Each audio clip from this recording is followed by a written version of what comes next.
అది అన్ని కాన్స్టిట్యూన్సీలో జరిగేది సార్. వాటర్ రిలీజ్ అయితే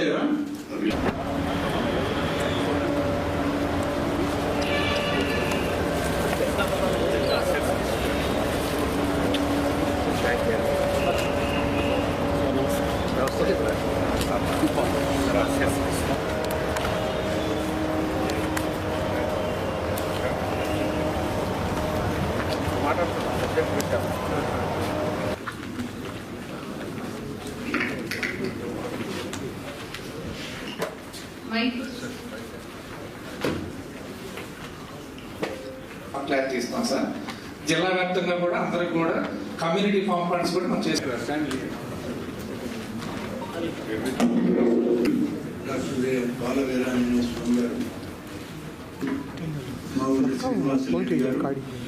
గౌరవ శాసనసభ్యులు ట్యాంక్స్ డీసిల్టింగ్ చేయడం, అలాగే పంటల బలోపేతం చేయడం, ఈ వర్క్స్ కూడా థర్డ్ కేటగిరీ కింద చేస్తున్నాం. 2000 పైచీలకు శాంక్షన్స్ తీసుకొని ఇప్పటికి 603 కంప్లీట్ చేసాం. ఒక 1900 యావరేజ్ వేజ్ అనేది లాస్ట్ ఇయర్ మనకు తక్కువగా వచ్చింది కాబట్టి ఈ సంవత్సరం 307 రూపాయలు యావరేజ్ వేజ్ ఫిక్స్ చేశారా. యావరేజ్ వేజ్ దానికి చర్యలు తీసుకోవడం జరుగుతుంది. ప్రధానంగా ఈ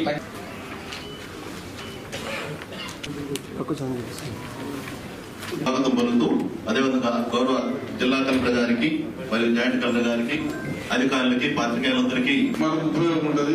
రైతు ల్యాండ్ వేస్ట్ కాకుండా ఉంటుంది కాబట్టి ఆ విషయాన్ని కూడా పరిశీలించవలసింది కోరుతాను. కాకపోతే రైతుల పొలంలో ఇది ఉపయోగకరంగా ఉంటుంది రైతులకి అనే ఉద్దేశంతో మనం ఫస్ట్ అది ఎంకరేజ్ చేసాం.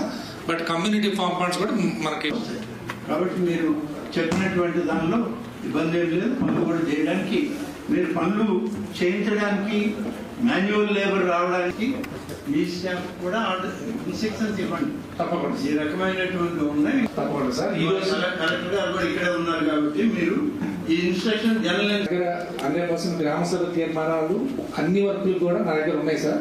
నేను గౌరవ ఎమ్మెల్యే గారికి కూడా నేను కూడా ఆ ఫైల్ చూస్తాను. ఎమ్మెల్యే గారు కూడా అటువంటి కంప్లైంట్స్ ఏమైనా ఉంటే మీరు ఒక లిస్ట్ ఆఫ్ వర్క్స్ కానీ మీ లెటర్ కానీ కలెక్టర్. కరువు మండలాలు అనేటువంటి దానిలో మనకి కొన్ని స్పెసిఫిక్ గైడ్ లైన్స్ ఉన్నాయి. ఆ గైడ్ లైన్స్లోకి వచ్చినవి మాత్రం గవర్నమెంట్ కరువు మండలాలు ఉంటేనే పనులు ఎక్కువ వస్తాయి అనేటువంటిది ఉన్నా, మీకు అవసరమైన పనులు ఏమైనా ఉంటే కరువు పనులు చేయడానికి అవకాశం ఉంటుంది అందరికి కూడా. ఇది రెండవది, మీరు కాల్ ఇవ్వడం జరిగింది. కలెక్టర్స్ కూడా ఆర్డర్స్ వస్తున్నాయి. బహుశా ఇప్పటికే స్పెసిఫిక్గా కొన్ని ఇన్ఫర్మేషన్ అయితే ఇచ్చారు. ఎవరైనా గైడ్లైన్స్ వచ్చింటే సరే, లేకుంటే స్పెసిఫిక్ గైడ్లైన్స్ గవర్నమెంట్ నుంచి ఇవ్వమని క్యాబినెట్ డెసిషన్ ఉంది. ఆ డెసిషన్ ప్రకారం జేజేఎం ప్రోగ్రామ్ రీవ్యాంపింగ్ చేశారు సార్. అందులో మనకి పాత వర్క్స్ 25% అబవ్ అయినవి 1545. నెక్స్ట్ ఇంకొకటి ఏంటంటే మేజర్గా మనకి వెస్ట్రన్ ప్రకాశంలో డ్రౌట్ ఎక్కువ ఉంటుంది కాబట్టి ఫేజ్ 1లో 1290 crores డిపిఆర్స్ కూడా రిజర్వాయర్స్ నుంచే తీసుకున్నారు కాబట్టి ఇప్పుడు సర్వే ప్రాగ్రెస్లో ఉంది సార్. ఒకటి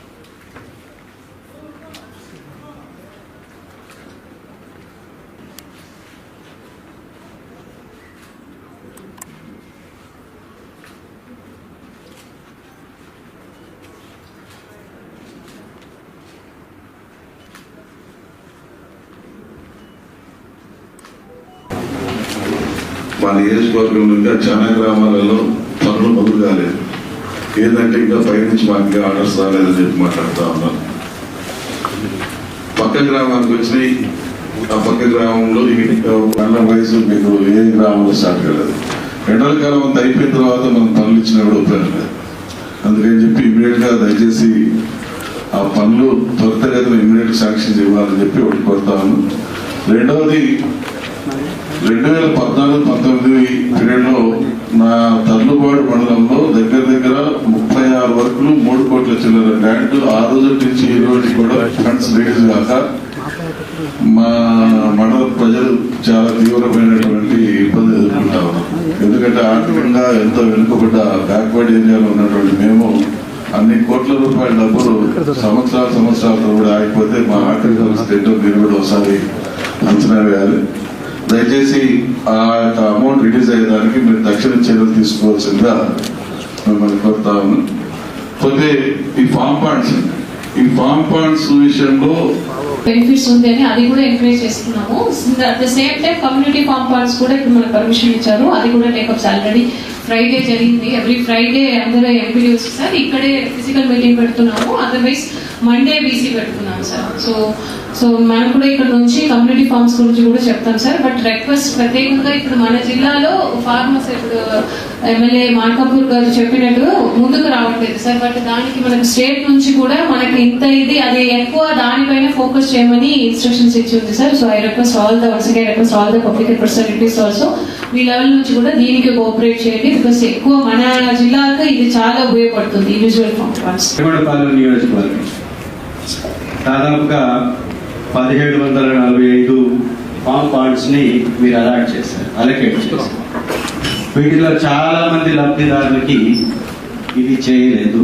అనేక మంది కంప్లైంట్ చేస్తున్నారు మాకు రాలేదని. క్యాటిల్ షెడ్స్ కూడా దాంట్లో భాగంగా ఇవి తీసుకునేటప్పుడు కూడా ఆ స్థానిక పంచాయతీ సర్పంచులకు కానీ ఆ స్థానికంగా ఉన్నటువంటి ప్రజాప్రతినిధి వారికి ఆ షెడ్ రాకపోయినా ఈ ఫామ్ ప్లాంట్స్ రాకపోయినా ఎవరిని సంప్రదించారు? దీనికి సంబంధించి కూడా మీరు కొంత క్లారిటీ ఇవ్వాలి. రెండవది ఎన్ఆర్జీఎస్ కూలీలకు సంబంధించి చాలా మంది మేట్స్ ని తొలగించేశారు. 50 మంది పైచులకు ఉన్నటువంటి వాళ్ళకి క్రోర్స్ అలాట్ చేయమని ఎంఎన్ఆర్జీఎస్ ఫండ్స్ అనేది వారు రిక్వెస్ట్ చేసిన తర్వాత వారు పంచాయతీరాజ్ రూరల్ డెవలప్మెంట్ మినిస్టర్ గారికి పంపించి దాన్ని పరిశీలించమని చెప్పిన తర్వాత orders have been given to the collector to whatever extent it can be given అని చెప్పినది.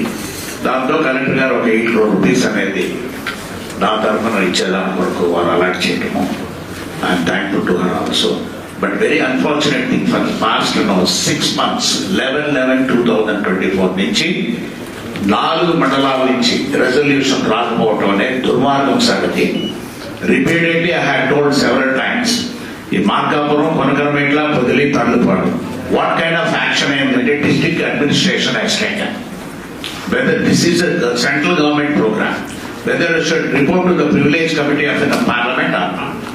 ఇది ఇన్ఛార్జ్ మినిస్టర్ గారు మీరు ఇది చాలా సీరియస్నెస్. ఇది 1.30 crore రూపీస్ చేయగలుగుతారు. ఇది ఎందుకు ఈ ప్రపోజల్ ఇవ్వటం అనేది this has come from the chief minister. Honourable chief minister వస్తే హానరబుల్ రూరల్ డెవలప్మెంట్ మినిస్టర్ కూడా అక్కడి నుంచి కూడా రెఫరెన్స్ వస్తే కలెక్టర్ గారు ఇచ్చారు. ఇవన్నీ కూడా ఇవి ఎంత షేమ్ఫుల్ అనేది చెప్పాలన్నంటే ఆయన senior member of parliament in this district. కానీ అన్ఫార్చునేట్ ఇక్కడ ఏంటంటే రిపీటెడ్ చెప్తున్నా కూడా వాళ్ళు ఎండిఓలు ఇవ్వనప్పుడు సాక్ చేయాలి, వాడిని ఇమీడియట్ గా వాడిని యాక్షన్ తీసుకోవాలి. Why they have not given అది ఇమీడియట్ గా. సార్ ఇన్ఛార్జ్ మినిస్టర్ గారు మీకు రిక్వెస్ట్ చేస్తున్నాను, ఇది shameful thing for honourable MP. Chief minister గారు ఎప్పుడు మీటింగ్లు ఉన్నప్పుడు ఈ మధ్య ప్లానింగ్ బోర్డు ఇది, ఈ ప్లానింగ్ బోర్డులో ఏంటంటే ఇన్ఛార్జ్ మంత్రి గారు చైర్మన్ గా ఉంటారు, ఎగ్జిక్యూటివ్ వైస్ చైర్మన్ గా కూడా కలెక్టర్ గారు ఉంటారు, వైస్ చైర్మన్ గా మెంబర్ ఆఫ్ పార్లమెంట్ ఉంటారు. వారి సూచనలన్నీ కూడా తీసుకెళ్లాలని మీ ముందే చాలా సార్లు చెప్పడం కూడా జరిగింది సార్. బట్ ఇటువంటి ఏమిటనేది మీరు యాక్షన్ అనేది కూడా మీరు చూసి kindly do the justice for this. ఇప్పుడు మాకు 4 చిన్న హ్యాబిటేషన్స్ కలిపి నగర పంచాయతీ చేశారు. అక్కడ విలేజ్ అందరి వర్క్స్ అడుగుతున్నారు. వాళ్ళకేమో టౌన్ లో ఏమో ఉపాధి ఉండదు, ఆ గ్రామాల్లోనేమో పశువులు ఉంటున్నాయి. క్యాటిల్ షెడ్కి ఎలిజిబిలిటీ రావడం లేదు, మిగతా వర్క్స్ కి రావడం లేదు. అది మీరు ఏదైనా ఢిల్లీ స్థాయిలో ఈ మేజర్ నగర పంచాయతీ దీనిలో కానీ మనం గతంలో ఇది ఇప్పుడు వచ్చింది కాదు, గత 2-3 టర్ముల నుంచి కూడా మనం కేంద్ర ప్రభుత్వానికి రాస్తున్నాం. ప్రభుత్వం నుంచి డైరెక్ట్ గా ముఖ్యమంత్రులు కూడా రాసిన సందర్భాలు, కానీ అక్కడి నుంచి క్లారిటీ లేదు, వాళ్ళు ఆ క్లియరెన్స్ ఇవ్వట్లేదు. 50 రోజుల్లో ఏమన్నా 3 మండలాలు ప్రకటించారన్నా. ఇప్పుడు మాకు ఖమ్మం, బేస్తవారపేట, రాచర్ల మండలాలను ప్రకటించింది. గిద్దలూరు, కొమరూరు, అర్ధవీడు మండలాలను కరువు మండలాలుగా ప్రకటించలేదు. దాని కూడా ఏం జరుగుతుందంటే మాకు కరువు మండలాలు ప్రకటిస్తే మాకు ఉపాధి హామీ పనులు కూడా ఎక్కువగా జరిగేటువంటి పరిస్థితి ఉంది. మాకు కరువు మండలాలుగా ప్రకటిస్తే రెయిన్ఫాల్, డ్రై స్పెల్ అది తీసుకుంటాము. సో దాంట్లో సెలెక్ట్ అయిన మండల్స్ కు సెకండ్ సిచ్యువేషన్ 1, 2, 3, 4 అని ఉంటుంది. అంటే వర్ష ఆధారపడి ఉన్న మండల్స్. సో అక్కడ కూడా మనం క్రాప్ కటింగ్ ఎక్సర్సైజ్ చేస్తాము. సో ఇప్పుడు రబీలో పండించిన క్రాప్స్ కు సెలెక్ట్ చేసుకుంటూ క్రాప్ కటింగ్ ఎక్సర్సైజ్ చేసి దాంట్లో 33% కంటే ఎక్కువ డ్యామేజ్ అయిన క్రాప్స్ ఆ మండల్స్. అదేవిధంగా 50% కంటే ఎక్కువ 50% కంటే ఎక్కువ ఉన్న దానికి severely affected drought affected mandals గా, 33% కంటే ఎక్కువ ఉన్నదికి మోడరేట్.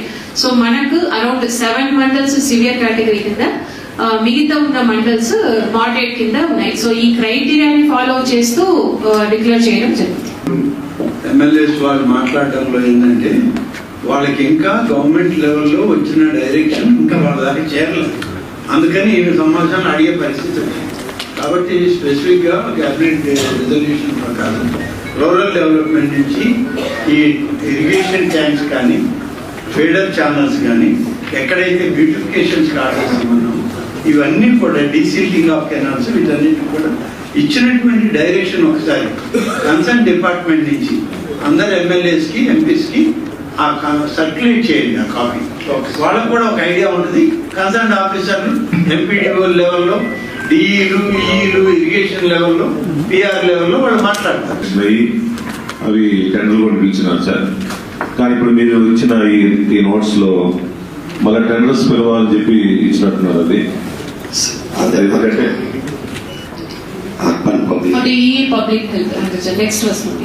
అట్లానే కూడా సార్ మన దొనకొండలో సిబిడబ్ల్యూ స్కీమ్ ఉన్నాయా, చంద్రవరం స్కీము, అది బాగా పాతబడిన స్కీము, దాని వాటర్ కూడా స్టోరేజ్ ఉండట్లేదు. దయచేసి ఆ మండలానికి సరిపోయేట్టుగా ఒక మంచి పెద్ద చెరువు తీసుకొని ఒక డిపిఆర్ తయారు చేసి అన్ని గ్రామాలకు మీరు ఇబ్బంది లేకుండా చేయాలని చెప్పి కోరుకుంటున్నాం. నీళ్ళు ఇవ్వాలనే సంకల్పంతో ముందుకు వచ్చారు. వాటికి అవసరం క్యాలిక్యులేషన్ చేస్తున్నారు. మీరు కింది స్థాయి నుంచే క్యాంపులో ప్రపోజల్స్ దాకంటే కలెక్టర్ దగ్గర నుంచి శాంక్షన్స్ వస్తున్నాయి. ఇక్కడ ఎక్కడా రాజీ పట్టేది లేదు. ఇప్పుడు ఎమ్మెల్యేలు మాట్లాడిన దాంట్లో శాంక్షన్స్ ఇక్కడ డిలే ఉంటే మీరు ఇవాళ రివ్యూ చేసుకోండి. ఇందాక మన ఇన్ఛార్జ్ మినిస్టర్ గారు చెప్పినట్లు కలెక్టర్ గారికి ఇప్పుడు డీటెయిల్స్ ఇచ్చి రివ్యూ చేసుకోండి. రెండో విషయం ఏంటంటే మనకి వాల్టర్ యాక్ట్ కూడా చాలా స్ట్రిక్ట్ గా ఇంప్లిమెంటేషన్, ఎక్కడైతే మనకి డిక్ చేయకూడదని ఉందో వాటి ప్రొహిబిటెడ్ కన్సిడర్ చేయండి, చూడండి, ఎగ్జామిన్ చేయండి విషయాన్ని. రెండోది ఓల్డ్ బిల్స్ లో కొన్ని మీరు వాస్తవం కూడా కొన్ని చెప్పాల్సి ఉంది. అనుమతులు లేకుండా నీళ్లు తోలేసి బిల్లులు ఏమని అంటున్నారు, దానికి ఎవరు లెక్కపోతే లేదు, ఇష్టారాజ్యంగా చేశారు. మీరు అవన్నీ కూడా చెప్పాల్సిన అవసరం ఉంది. ద్వారా మీడియాలో పబ్లిక్ కూడా తెలియాలి, ప్రజాప్రతి కూడా తెలియాలి. బిల్లులు రాలేదు అన్నప్పుడు ఎవరిచ్చారు శాంక్షన్, శాంక్షన్ లేకుండా ఎలా తోలేరు, వాడికి బిల్లులు అడుగుతున్నారు, వాటి కోసం అజిటేషన్ చేస్తున్నారు. వాటికి మీ దగ్గర అకౌంట్ పుట్టి ఉందా మీ డిపార్ట్మెంట్ లో ఉందా? మీ దగ్గర లేనప్పుడు మీరు ఎలా ఉంటారు? వాడికి గతంలో చేసిన తప్పులకి ఈ రోజు మేము బాధ్యత వహించలేము. కొండేపి ఈ కాన్స్టిట్యున్సీకి వాటర్ సోర్స్ లేని కాన్స్టిట్యున్సీ జిల్లాలో ఏదైనా ఉందంటే అది కొండేపి సార్. మాకు పూర్తిగా అసలు డ్రింకింగ్ వాటర్ కానీ ఇరిగేషన్ కానీ ఏమి వాటర్ సోర్స్ లేని కాన్స్టిట్యున్సీ. మేము రిక్వెస్ట్ చేస్తుంది ఏంటంటే మన ఈ వెలుగువారిపాలెం దగ్గర రామతీర్థం దగ్గర నుంచి గతంలో మాకు ఒక 0.6 TMC అలాట్ చేశాం సార్ వాటర్. అది ఈసారి కొంచెం మీరు కనుక ఆ డిస్ట్రిబ్యూషన్ కనుక చేయగలిగితే కొంచెం కాన్స్టిట్యున్సీలో ఇరిగేషన్కి డ్రింకింగ్ వాటర్ కొంచెం ఉపయోగపడుతుంది సార్. అలాగే మదిపూడి మండలం బాగా వెనకబడిన మండలం సార్, ఉన్న 6 మండలాల్లో. దానికి సిపిడబ్ల్యూ స్కీమ్ కింద ఒక 30 lakhs కనుక ఇవ్వగలిగితే 33 villages కి డ్రింకింగ్ వాటర్ మనం చేయగలుగుతాం చేయగలుగుతాం. కాబట్టి ఇది కొంచెం కన్సిడర్ చేయాల్సిందో కోరుతున్నాం. కట్టిన చోట అన్ని బస్సులు ఎలా ఉన్నాడు అంటే మనం క్యాటరీకి సంబంధించినటువంటి ప్రపోజల్స్ ప్రభుత్వాన్ని పంపించాము, ఇంకా అధికారికంగా మనకు రాలేదు. చాలా సమస్య ఉంది మేడం. వాస్తవంగా మార్కాపురం శాసనసభ్యులు అని చెప్పినట్లు ఎర్రగొండపాలెం మార్కాపురం ఏరియాలో క్యాటరీకి సంబంధించినటువంటి సింగిల్ ట్రాన్స్పోర్టేషన్ ట్రిప్ ఒకటి కూడా మంజూరు కాలేదు. ఇది ప్రాబ్లం ఉంది. తర్వాత అన్ని గ్రామాల్లో గతంలో ఏం జరిగిందంటే మేడం, ఈ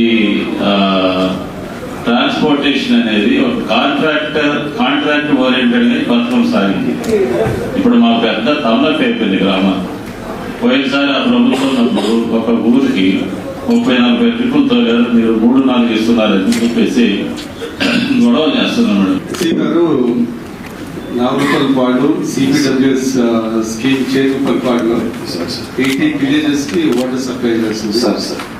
అది for last 10 days is not working. Sir already ఒక నిమిషం నేను కంప్లీట్ చేయండి. It's not working. ఇష్యూ ఏంటిది మీ దృష్టికి వచ్చిందా? హౌ డు మండలానికి పోతుంది. చాలా గొడవలకు వచ్చే లోపల వచ్చి పోయినసారి 123 కోట్లతోటి పైప్ లైన్ వేసాం. వేసిన తర్వాత ఇప్పుడు రామచరిత్ర నుంచి వాటర్ రాకపోవడం వల్ల ఇక్కడి నుంచి వాటర్ తీసుకుంటున్నాం. అదేమో మనం ఒకసారి మాట్లాడాం, అది గ్రీనిష్ వాటర్ వస్తూ ఉంది, స్మెల్ వస్తూ ఉంది, దాన్ని ఎట్లా రెక్టిఫై చేయాలి. ఇప్పుడు అది మేజర్ కంప్లైంట్స్. మనకి ఇదివరకంతా రామచరిత్ర నుంచి వచ్చేటప్పుడు ప్రాబ్లం లేదు. ఇప్పుడు ఈ లోపు దీన్ని ఏం చేయాలనేది ఒకసారి మన కమిషనర్ గారు మీరు దాన్ని అక్కడక్కడ కొన్ని ప్లేసెస్లో ఈ ప్రాబ్లం ఉంది. అంటే థిక్నెస్ వల్ల వాటర్ కానీ లేకపోతే ఈ గ్రీనిష్ రావడం కానీ ఇవన్నీ కూడా ప్రాబ్లం ఉంది. రెండోది వచ్చేసి మనకి ఏదైతే ఒంగోలుకు వచ్చేసి 480 కోట్లు అమృత్ 2 శాంక్షన్ చేశారు. ఎందుకంటే అదివరకు 380 360 ఉంటే దాన్ని క్యాన్సిల్ చేశారు. ఇప్పుడు సెంట్రల్ గవర్నమెంట్ కూడా అదివరకు 38% ఉంటే దాన్ని 50% చేసి దాని మీద 50% ఇది పీపీ మోడల్లో టెండర్ పిలవబోతున్నారు. మొత్తం మీద మనకి 826 కోట్లు ఒక 6 నియోజకవర్గాలకు అయ్యి శాంక్షన్ చేశారు. రేపు అది టెండర్ పిలుస్తారు.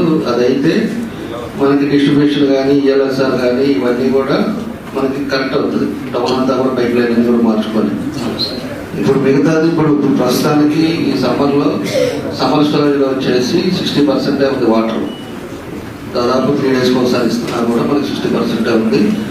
దాన్ని మళ్ళా మనం ఎట్లాగా రామతీర్థం నుంచి వస్తేనే కొంచెం మనకి ఇబ్బంది. మన్నేరు దగ్గర ఇప్పుడు ఏదైతే పెరల్ డిస్టెన్స్ ఉంది అక్కడ ఒక లిఫ్ట్ ఇరిగేషన్ పెట్టినట్టే కొన్ని గ్రామాలకు మంచినీటి సౌకర్యం కూడా ఏర్పడుతుంది. మా చెరువుకు అయితే నీటి సమస్య లేకుండా పోతుంది. ఆ లిఫ్ట్ ఇరిగేషన్ వల్ల నీటి లిఫ్ట్ చేస్తే పంటలు పట్టేదానికి అవకాశం ఉంటుంది. 2 అడిగాను. ఒకటి ఆ లిఫ్ట్ ఇరిగేషన్ అయితే మెన్షన్ చేయలేదు. మొదటిదైతే డివైట్ అయ్యేది. అసలు ఇష్యూని వదిలేసి వేరే ఇష్యూగా ఇక్కడ మెన్షన్ చేస్తున్నారు. అది కొంచెం దయచేసి పరిశీలనకు తీసుకొస్తుందో కోరుతున్నాను. ఆడిట్ చేసిన కూడా 69% సాటిస్ఫైడ్ అని ఉన్నాయి. మిగతా అరౌండ్ 30% డిసాటిస్ఫైడ్ కేసెస్ ఉన్నాయి. అంటే వారు పరిష్కరించినాక సాటిస్ఫై కాలేదు. సో దీనికి కూడా సార్ ఒకే పర్సన్ మాక్సిమం అంటే 52 కేసెస్ సేమ్ అప్లికేషన్ పెట్టిన కేసెస్ కూడా ఉన్నాయి. కొన్ని ఇది సరిగా పరిష్కరించినా కూడా మళ్ళీ పెటిషన్స్ పెట్టి ఉన్నారు. అలాంటి ఒక 576 మెంబర్స్ ని కూడా గుర్తించడం జరిగింది. సో ఇవి అన్ని కూడా మనకి స్టేట్ నుంచి దీని మీద ఫోకస్ చేస్తున్నారు కాబట్టి అందుకే ఎక్కువ స్ట్రిక్ట్ గా దీన్ని చేస్తున్నటువంటి సమావేశం మనం చేద్దాం అనుకున్నాం. కానీ కొన్ని అనివార్య కారణాల వల్ల అది వాయిదా పడింది. అయితే ఈరోజు మనం ఈ సమావేశం ప్రారంభించుకునేటువంటి సందర్భంలో ఒక విషయం మనం ముందుగా ప్రస్తావన చేసుకోవాలి. ఇవాళ ఉగ్రవాదులతో పోరాటం చేసేటువంటి ప్రక్రియలో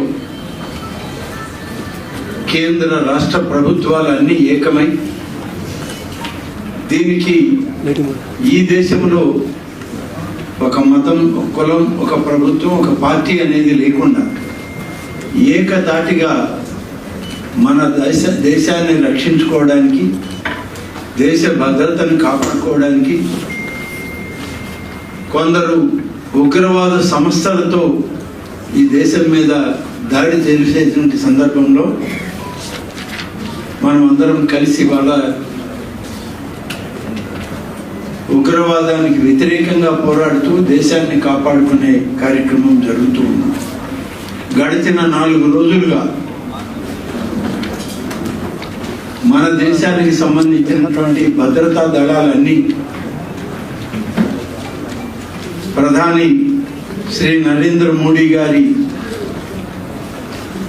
నాయకత్వంలో ఈ దేశంలో అనేక రకాలుగా ఇబ్బందులు ఎదురవుతున్నా ఎదురెడ్డి పోరాడుతూ ఉన్నటువంటి భద్రతా దళాలకి మన మద్దతును ప్రకటిస్తూ అదేవిధంగా ఈ దాడుల్లో మొట్టమొదట జరిగిన దాడి పెహల్గాం దాడి, అందులో మన రాష్ట్రానికి సంబంధించినటువంటి 2 ప్రాణాలు కోల్పోవడం, చంద్రమౌళి గారు అలాగే మధుసూదన్ రావు గారు. అక్కడి నుంచి ప్రారంభమైనటువంటి ఈ ఉగ్రవాదం అయిన పోరాటం కొనసాగుతూ ఇవాళ మన రాష్ట్రం మనం కోల్పోవడం జరిగింది. మనం జరుగుతూ ఉన్నటువంటి ప్రక్రియ ఇంకా కొనసాగుతూనే ఉంది. మనం ప్రభుత్వానికి భద్రతా దళాలకు పూర్తి మద్దతును ప్రకటిస్తూ తీర్మానం చేస్తాం. మొదటి తీర్మానం జిల్లా కలెక్టర్ గారిని ఆ విధంగా తీర్మానం దీనిలో తయారు చేసి పెట్టమని వారికి ఆదేశాలు ఇస్తూ చనిపోయినటువంటి ఉగ్రవాదుల చేత చనిపోబడినటువంటి చంద్రమౌళి గారు, మధుసూదన్ రావు గారితో పాటు రక్షణ దళాల్లో పనిచేస్తున్నటువంటి మురళీ నాయక్ కూడా మనం అందరం సంతాప సూచకంగా వారి ఆత్మకు శాంతి చేకూరే విధంగా సంతాపాన్ని తెలుపుతూ ఆ కుటుంబాలకి మన పూర్తి యొక్క సానుభూతిని తెలియజేయాల్సిన అవసరం ఉంది అని చెప్పి మీ అందరికి తెలియజేస్తూ 2 నిమిషాలు మౌనం పాటిద్దామని చెప్పి